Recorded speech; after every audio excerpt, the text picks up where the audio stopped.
Fugiano just got out of prison, and the first thing he did was put Pooh Shiesty as his profile picture. Not a studio selfie, not a hype post, not free at last energy. He pulled up on Instagram and put the face of a man sitting in federal custody facing life in prison as his identity, his whole front page. That is not an accident. That is not a coincidence. That is a declaration. That is a man fresh off 5 years in a federal cell saying loud as he can without saying a word, I chose a side and it ain't Gucci mayonnaise. Y'all need to hear this because this beef is not just rap beef no more. We are talking about a kidnapping at gunpoint. We are talking about an AK-style pistol being shoved in one of the biggest names in the history of Atlanta rap. We are talking about federal charges carrying a potential life sentence. We are talking about a man's own artist, his own father, and his whole crew flying from Memphis to Dallas on a mission. And now, the one artist Gucci kept on the roster while everybody else got cut loose just came home from prison and immediately picked the other team. This situation just became something different, gang. Lock in, because it only gets crazier from here. Let me break it down for you from the top, fam, because if you don't know the history, you won't feel the weight of what's happening right now.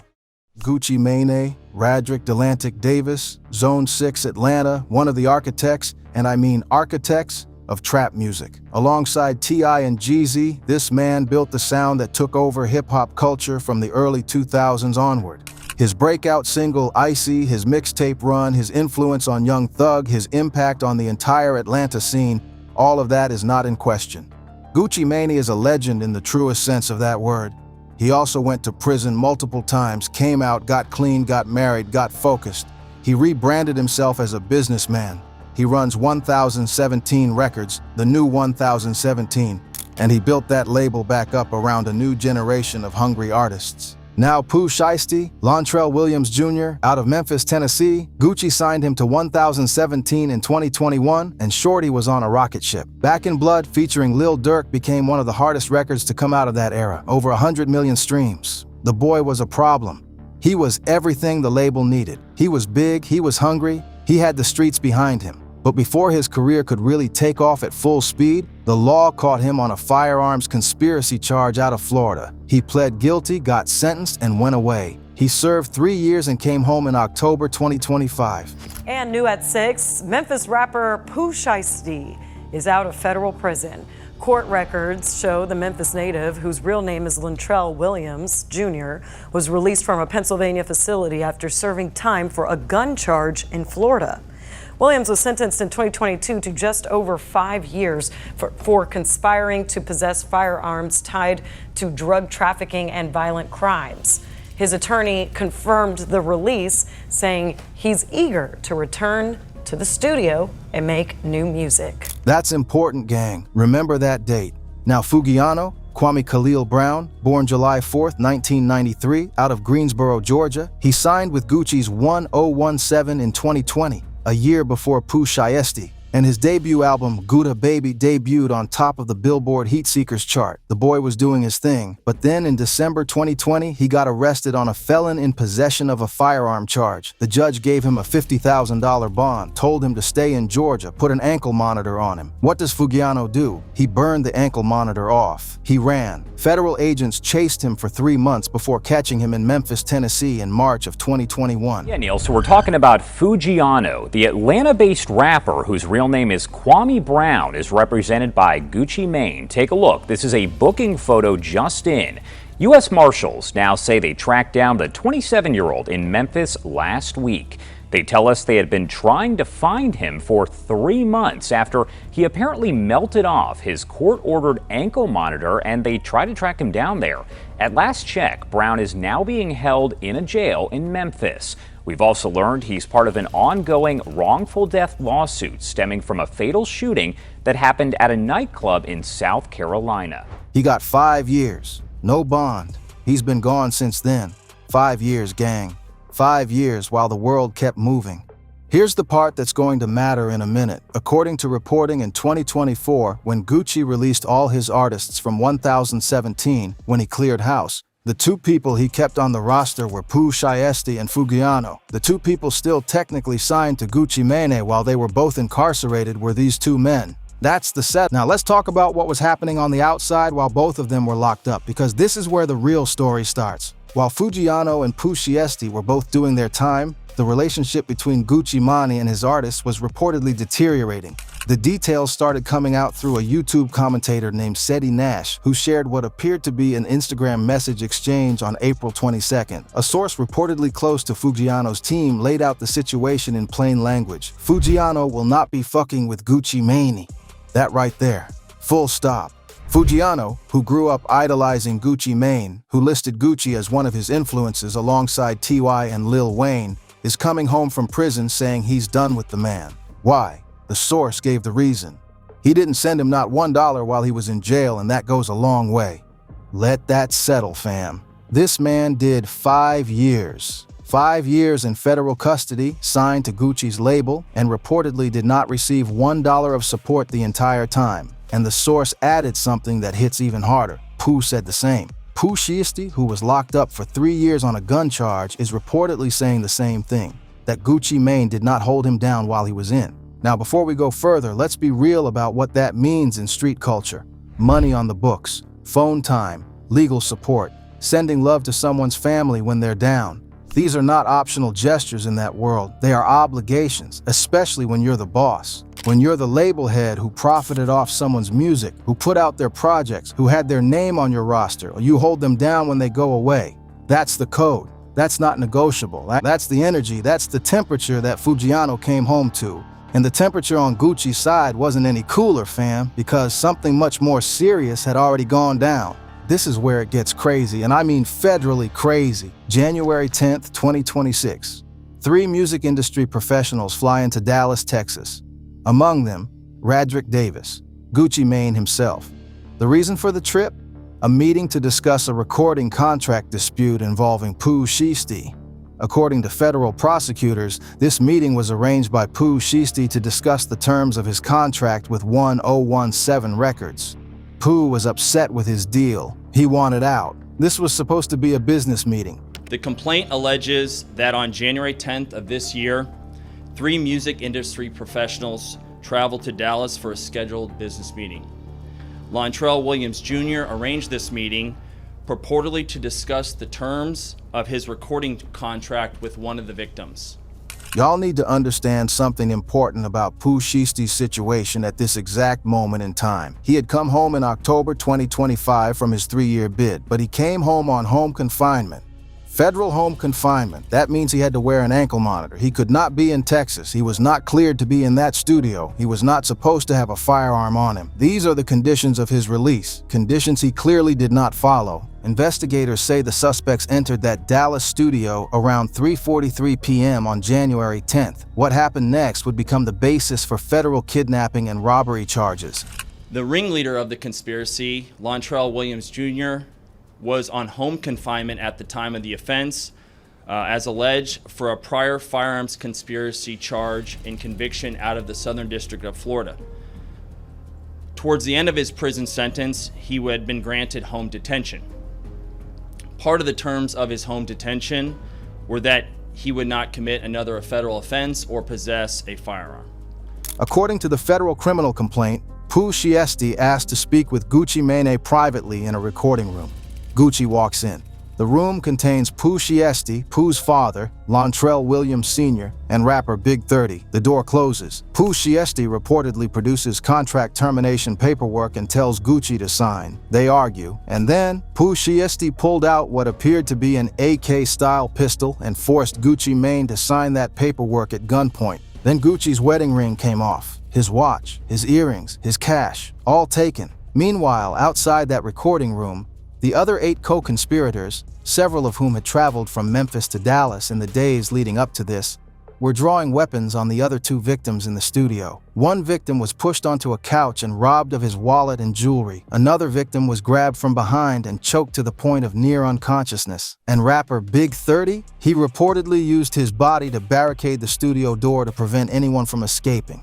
As alleged, once these 3 men were inside the recording studio, Williams Jr. and 8 co-conspirators, several of whom traveled from Memphis, Tennessee, executed a coordinated armed takeover. As alleged, Williams Jr. produced an AK-style pistol and forced one of the victims to sign a release from the recording contract at gunpoint. The remaining conspirators displayed firearms and robbed the other victims of Rolex watches, jewelry, cash, and other high-value items. One of the victims was actually choked by one of the defendants to the point of near unconsciousness. Defendant Wright barricaded the studio door with his body to prevent the victims from escaping. Gang, this is not rap beef. This is a federal kidnapping. The evidence they got? Overwhelming, fam. Electronic monitoring data from Pooh Shiesti's own ankle monitor placed him at the studio.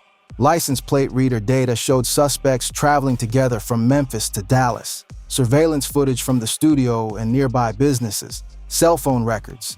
Social media posts. Because within hours of the robbery, some of these defendants were posting photos of the stolen jewelry and cash on their Instagram pages. A Rolex believed to have been stolen was spotted on someone's social media within the same day.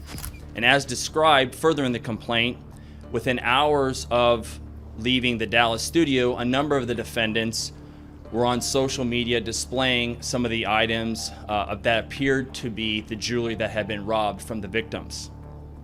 The charging document outlines some of the evidence, just some, establishing the defendants' roles in the federal offense.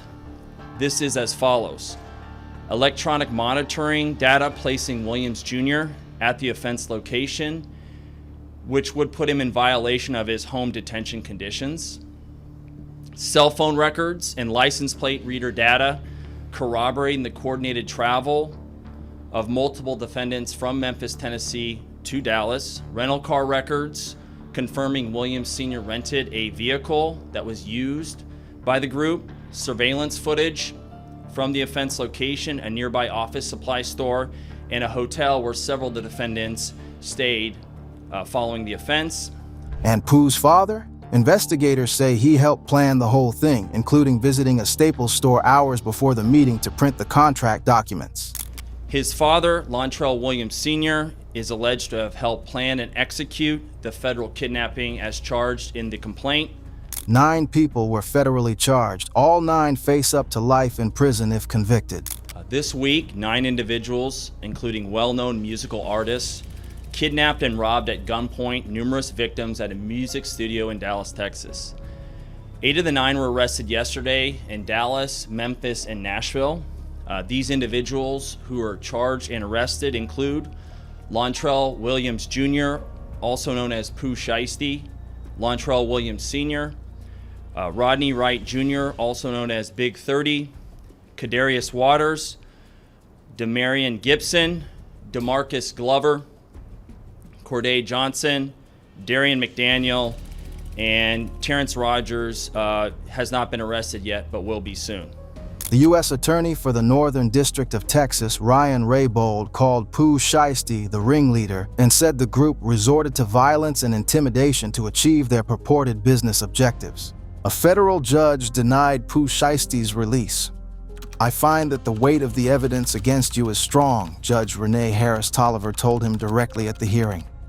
"This is where we are, gang. This is the foundation of everything that happens next." Now here's where people started connecting the dots, and here's where the whole narrative got flipped on Gucci Mane. Less than 2 weeks after all 9 defendants were arrested on April 10th, 2026, Gucci Mane drops a track. He calls it Crash Dummy, produced by Zaytoven, Gucci's longtime collaborator. Classic trap sound, old school guwap energy, and the lyrics? The lyrics are almost a play-by-play of what allegedly happened in that studio.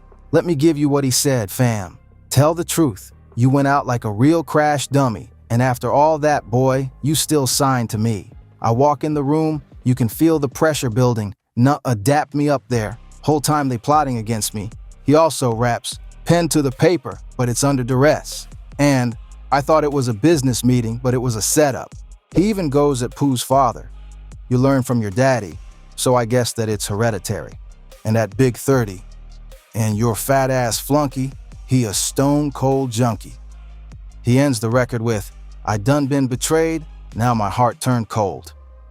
On paper, if this was just a diss track response to someone who publicly dissed you, it might land differently. But here's the real tea.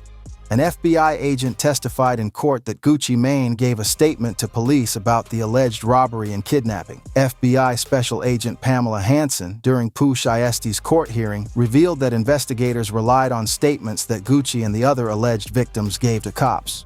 So you've got Gucci, reportedly gave a police statement, then dropped a diss track with lyrics that essentially recount the incident in vivid detail. And then the internet went crazy. Because now everybody's asking the same question out loud. Is this snitching? Freddie Gibbs hopped on his Instagram stories, played the track and said, "Nay snitched on a Zaytoven beat, that's crazy."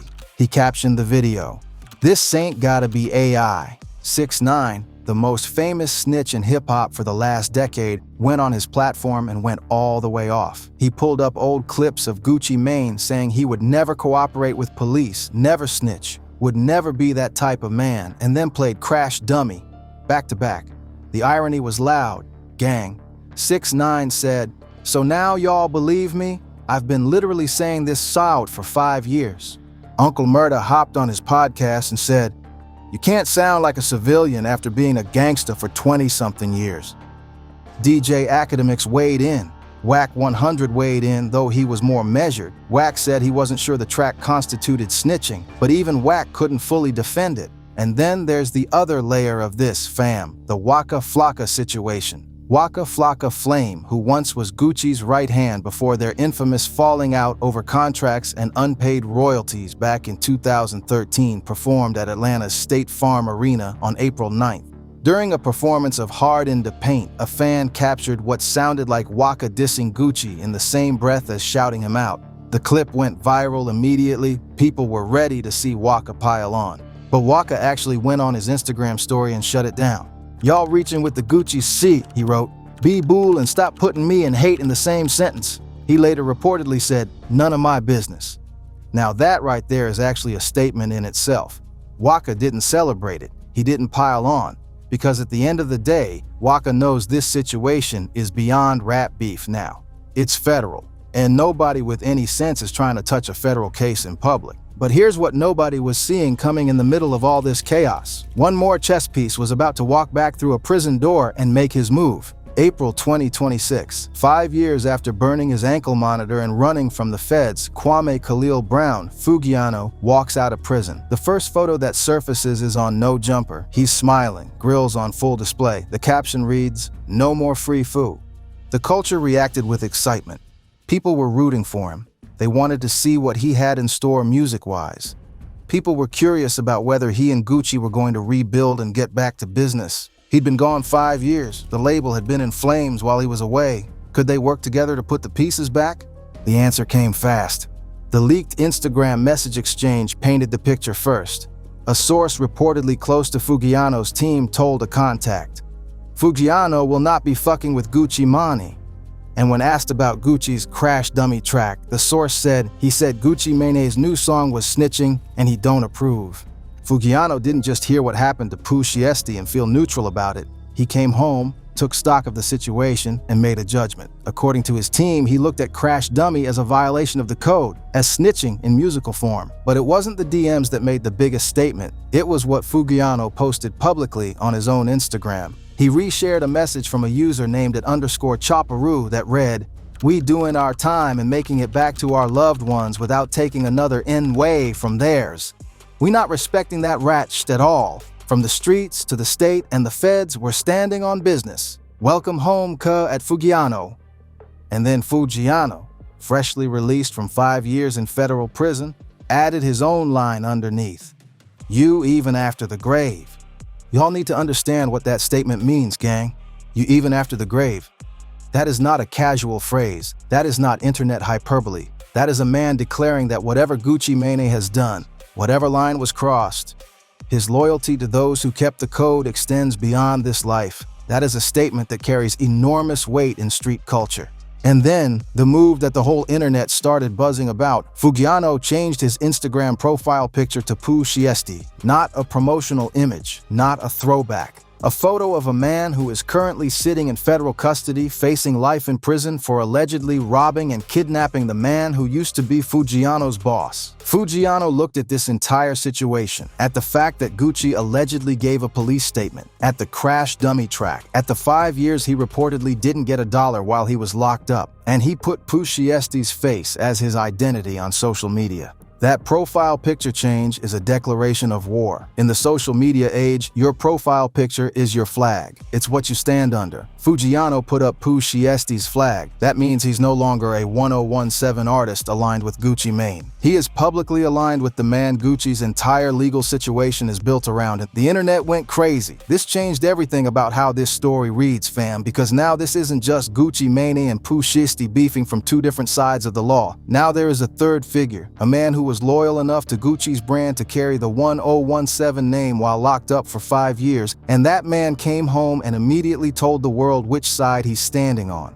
Alright gang, let me zoom out for a second because this situation is bigger than Gucci, bigger than Pooh, bigger than Fugiano. What we are watching in real time is a collision between two worlds that hip-hop has always pretended could coexist. The music business world and the street world. And this collision is producing fire. Let's keep it 100 about what's actually happening legally.